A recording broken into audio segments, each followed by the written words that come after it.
Gentlemen, welcome back again to the Vanguard Pitbull YouTube channel. I'm Bryce, and this is Women's Soccer World, episode 32, where we dig all into the world of OSO and all the glorious things going on within it. So we got another exciting show for you guys today.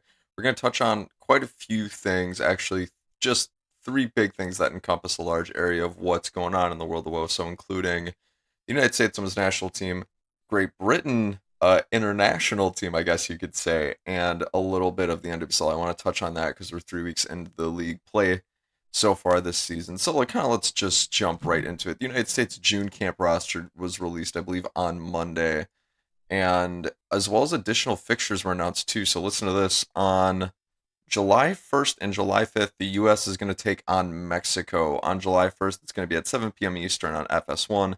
And on July 5th, it's going to be at 5 p.m. Eastern on ESPN. So that's where you guys can catch those games. It's going to be kind of their send-off series before they hop on over to Japan and take part in Olympic play. So really exciting stuff going on, and I can't wait to watch those games myself. So like I said, the roster was released. Who's all on it? In goal, we've got Jane Campbell, Adriana Franch, and Alyssa Nair.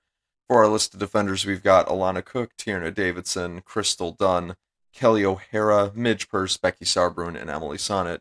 For our midfielders, we've got Lindsay Horan, Rose Lavelle, Katerina Macario, Christy Mewis, Sam Mewis, and Andy Sullivan. And then in our forward line, we've got Carly Lloyd, Alex Morgan, Kristen Press, Megan Rapinoe, Sophia Smith, and Lynn Williams. And then lastly, as our training player, we have Tobin Heath listed as well. Overall thoughts on the roster in general. One thing I want to make clear with this roster, this isn't the Olympic roster. This is just the June camp roster as I understand it. So the roster is overall consistent with what Coach Vlatko had to say about Tobin. He said last week sometime that Tobin is recovering well and getting more into, they want to get her more into a team environment. And I think by including her as a training player, that is consistent. And that's also a positive trajectory. So hopefully we'll get to see her in the Olympics. She obviously won't play any games in the summer series for the month of June, so just keep that in mind. She'll be around the team, but she just won't be playing games. Not really a whole ton of surprises for me on this list overall. In fact, I barely have really anything to say about this list. I fully expected most of the players on here to be in here, especially given Julia Ertz's injury as well. I didn't expect to see her in this list because she's recovering from her MCL sprain, so hopefully we'll see her in the Olympics going forward. I think we will, but time will tell. A couple of other small footnotes. I'm really actually pumped to see Adriana Franch in this roster. It has been a very long time since we've really seen her make an appearance for the U.S., and seeing her perform well so far in the NWSL, at least I think she's performed pretty well in the NWSL so far, and seeing her get a call-up to camp, I don't think it really means a ton overall, but it's just really good to see a player who's had a history with the U.S. Women's National Team make more call-ups with the U.S. Women's National Team. So I'm really pumped for her. That's a really good personal achievement, and I hope that she succeeds kind of going forward. Also, really hyped to see Sophia Smith in this roster. I don't think it really means a ton for the Olympics because I don't think Sophia Smith is going to be in the Olympic roster. I would be shocked if she was picked, put it that way, but she's the future nonetheless, and the more call-ups and camps that she can get into, the better because it's going to grow and develop her as a player. Plus, I think she's also had a pretty strong start to the NWSL season. I think she's second in shots on goal. So it shows her aggression in play and her getting a lot of great chances. So hopefully she can bring that creativity to the U.S. in the future. I am looking forward to watching her this summer and then NWSL while the Olympics is going on because I think she's going to have a monster season. So something to keep in mind and stay tuned for on that front. And one thing I want to talk about real quick, I got a question in the middle of the week. I've addressed it in a previous video. Shout out to Savageka on TikTok for this question. But it was surrounding Casey Kruger, or Casey Short, as some of you might know her as, and why she didn't get a call at this particular camp. And for me, it begged actually a larger question. This is where my mind went to.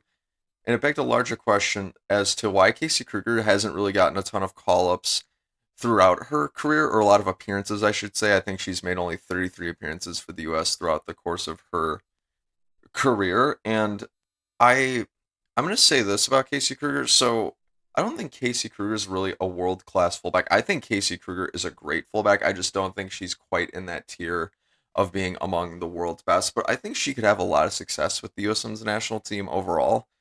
And I think she's been better than some of the players that they've selected in the past, but at the end of the day, for her, if we wanted to include her in today, the question would end up becoming who do you really leave out of the roster to make room for Casey to come in? And for me, and I think for a lot of fans, my mind naturally goes to comparing her with Emily Sonnet because they are the two players who are in the most similar situations. They've been in the league for a while. They've made USM's national team appearances for a long time. The one thing I will say is that I think Casey Kruger is overall a smarter player than Emily Sonnet. I think she's proven that she's got a little bit more poise, a little bit more calm, cool collectedness in the decision making. Overall, just a better decision maker. I think that's a good way I can chalk it up to. The next question kind of becomes, well, do you take out a younger player in order to include Casey Kruger? And for me, you really shouldn't because the two that come to mind are Alana Cook and Tina Davidson, and they both need as many call-ups to camps and appearances as possible because they're the future. They are the young defenders in the squad who are going to eventually get playing time because I think they are the strongest youngsters that the U.S. has, at least for now, unless players from younger classes end up coming through the ranks and just changing the world. But I wouldn't take out younger players for Casey Kruger because Casey Kruger is not the future of the USM's national team. In fact, I would say she's probably approaching the latter half of her career right now, or in fact, she's probably in the middle of it. So, just some food for thought on that question overall. I thought it was a very good question, one that was worth pondering, and I think that a lot of journalists and pundits have pondered over the course of the last, I would say, even a half decade, even all the way going back to the 2015 World Cup. So really good question. I really appreciate it, Savageka. So if you guys have thoughts on that, feel free to drop them down in the comments below as usual, and we can talk about it more there. But how do you guys feel about the roster? Also feel free to comment down below as well. Alrighty, so let's kind of move into the next big topic, which is going to be going to Great Britain's international squad is out. I call Great Britain the international squad in this case because for those of you guys who don't know, and I made a short video addressing this earlier this week, is that for the Olympics, Great Britain's got a really unique situation because they get to combine the countries of England, Scotland, and Wales. I made the mistake of saying Northern Ireland earlier this week. I apologize for that. That's not the case. It's just England, Scotland, and Wales. So normally where you would see England, Scotland, and Wales be separate teams in the World Cup, they're actually under one banner for the Olympics, which makes for a really interesting roster because instead of choosing from one country, you're choosing from three, which can make kind of a super team if England, Scotland, and Wales are all really good at football, and they all are. So this is the roster that end up getting produced, and this, I want to be clear on this, this is the Great Britain Olympic roster. This isn't just the June roster, this is the Great Britain Olympic roster and it includes goalkeepers Karen Bardsley and Ellie Roebuck, defenders Millie Bright, Lucy Bronze, Rachel Daly, Steph Houghton, Demi Stokes, and Leah Williamson, midfielders Sophie Ingle, Kim Little, Jill Scott, Kira Walsh, and Caroline Weir, in the forward line Lauren Hemp, Georgia Stanway, Nikita Paris, Georgia Stanway, and Ellen White. I just realized I said Georgia Stanway twice. I apologize for that. But then we've got in our reserve Sandy McIver, Lot Wubbenmoy, Neem Charles, and Ella Toon. So, really quick before I give my overall thoughts on the roster, I want to preface it with this. I myself am not a Great Britain or England or Scotland or Wales women's national team fan. I am more of a WOSO fan and USM's national team fan first in general. So I just want to be clear on that. So my knowledge in the area of these three countries in terms of WOSO isn't as extensive as it is with the US, so I want to temper my arguments and my thoughts with that overall. So if you guys want to join on the conversation, I'm happy to learn more. But anyways, my overall thoughts on the squad. Obviously, it's a very talented, star-studded squad. I'm super pumped to see Ella Toon even as a reserve player in the squad. I think Ella Toon is going to have a phenomenal career because she's still super young. I believe she's only 21, 20 maybe even as young as 19 if I'm not mistaken. But she had a fantastic season with Man United. She led them both in goals and assists, and was also second in appearances, only behind Millie Turner, who had 27, which Millie Turner basically appeared in every single game all season long. She is the Iron Woman of the squad, and she's a great defender, too. But Ella Toon's the future for England, and I think she's going to have an illustrious career and a lot of awards to put on her mantle by everything's said and done. And I think that by her being included in such a prestigious squad like Great Britain, where it's got you're competing against the squads of three different countries. I think other coaches and other great football minds feel the same way. So I'm really pumped to see what Ella Toon's going to do in the future. Obviously, she won't really be playing much in the Olympics this summer, but this is a great stepping stone for her going forward. So really exciting stuff. The other impression that I had from the roster is I think that there were some pieces of talent that were left off of the squad.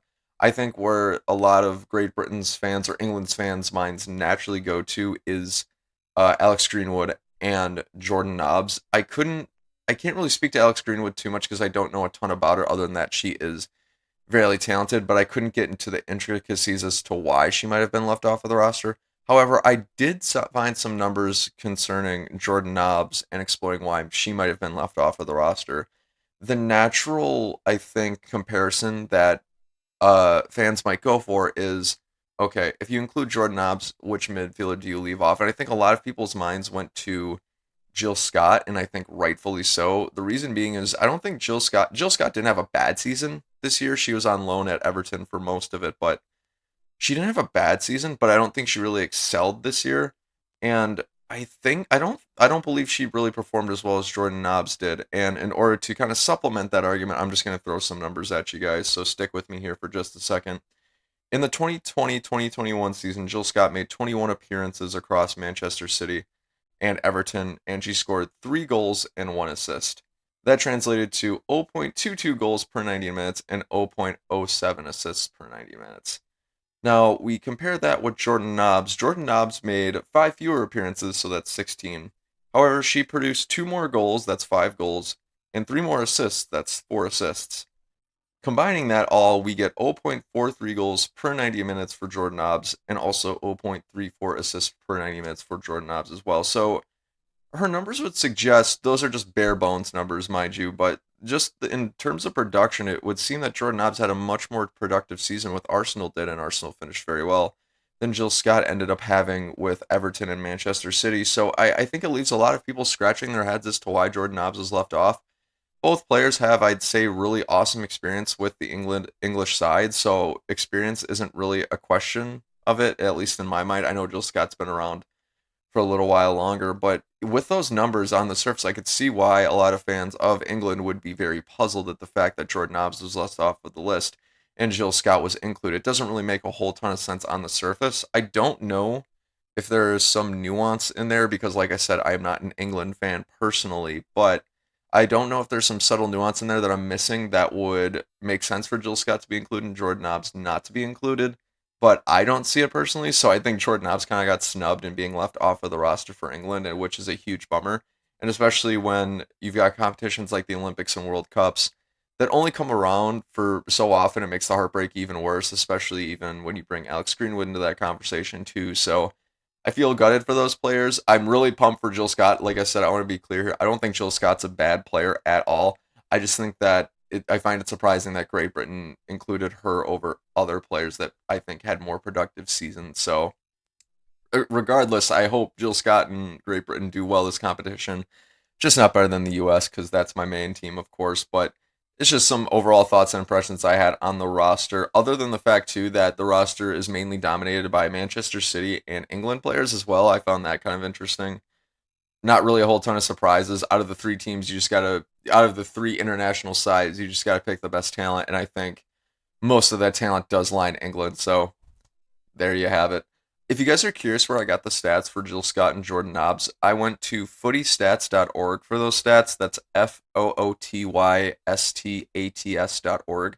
I'll link that down in the description below, and I'll probably even include a little image somewhere on either side of me in the video, so you guys can get those stats and get all caught up with that. So, what do you guys make of the Great Britain roster? Are you excited for Great Britain? Is there subtle nuance I'm missing in my argument with Jill Scott and Jordan Nobbs when it comes to the England squad or even the Great Britain squad? Or are there players that were snubbed that should have been on the roster? Whatever you guys think, jump down in the comments below and let me know whatever your thoughts are.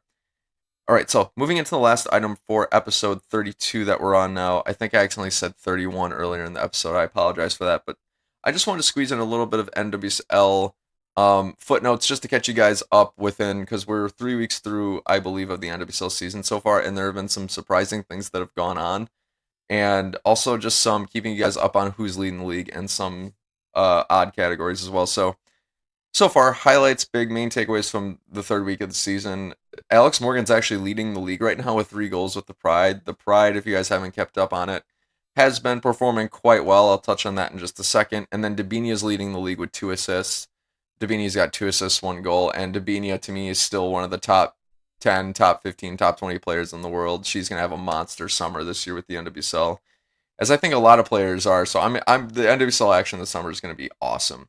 And lastly, the Orlando Pride are in first place right now, which has been, I think, come to a shock to a lot of people. The Orlando Pride have had a very precarious situation over the last few years. The reason why I say precarious is because on paper, the Orlando Pride are like a really, I think, a great team. I mean, they've got Sydney Leroux, Alex Morgan, Marta, um, Ashlyn Harris, Ali Krieger. They've just got so many veteran players with a lot of great experience. And when you add in players like Tony Presley into that mix and you bring them all together, it makes for a team that should perform great. Even just saying the 5 or 6 names that I just said, it sounds like a team that should perform great. And the Orlando Pride just haven't really been able to put that together, dating back all the way to 2017. If I'm not mistaken, they'd usually finish last, second to last, third to last. And now they're off to a really hot start. And I know it's really early in the season, but it makes me wonder, could this be the season that the Orlando Pride turn it around? Which, for all my Pride fans out there listening and watching this right now, I hope they do, because for the last few seasons, the Pride haven't done all that well. The one thing that really sucks for the Pride this summer is Alex Morgan's going to be going over to the Olympics and also playing in send-off games the summer series, and will be gone probably most of the season.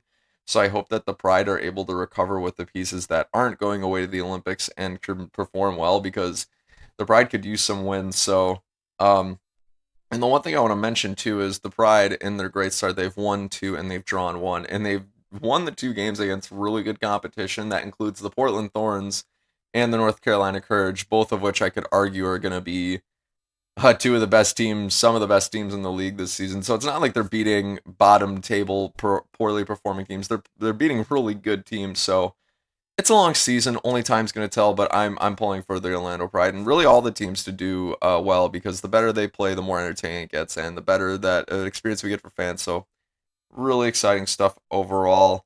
One other thing that I also found interesting was that Racing Louisville actually has had a pretty decent start so far.